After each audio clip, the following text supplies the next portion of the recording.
Today we have three main objectives. Hello. Today we are going to help a tomato trader in a busy village market make sense of fluctuating prices. In statistics, we often need a single number to represent a whole set of data.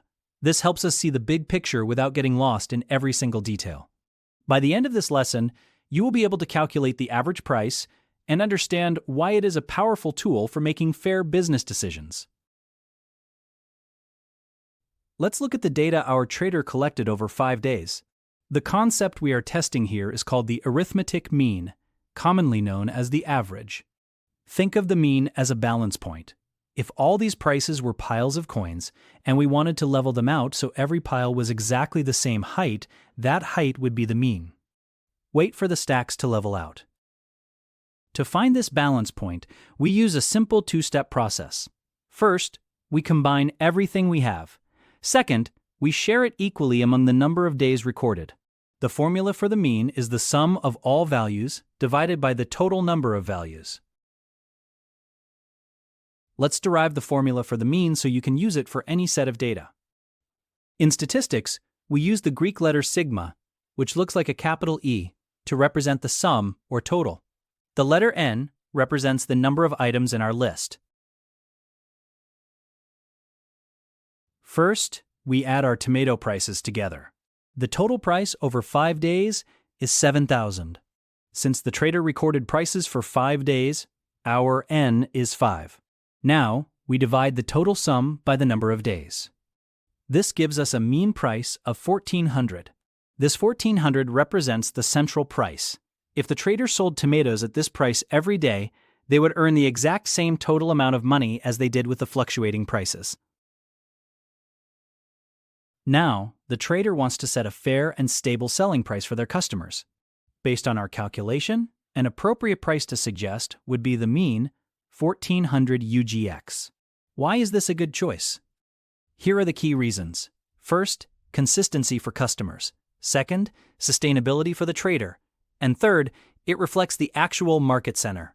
From a business perspective, setting the price at the mean offers stability. Customers appreciate knowing what to expect, which builds trust. For the trader, 1,400 UGX is sustainable because it covers the highs and lows of the week. If they set it too low, say at 1,200, they lose potential profit from the day's demand was high. If they set it at 1,700, they might drive customers away on days when supply is plenty. The mean acts as the fair middle ground. Finally, let's look at a critical concept in statistics: how extreme values affect our data.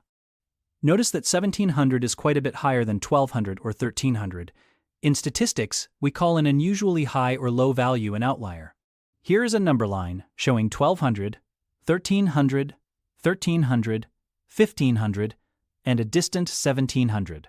The mean is very sensitive to these outliers. Because we sum all values together, that one high price of 1,700 pulls the average upward.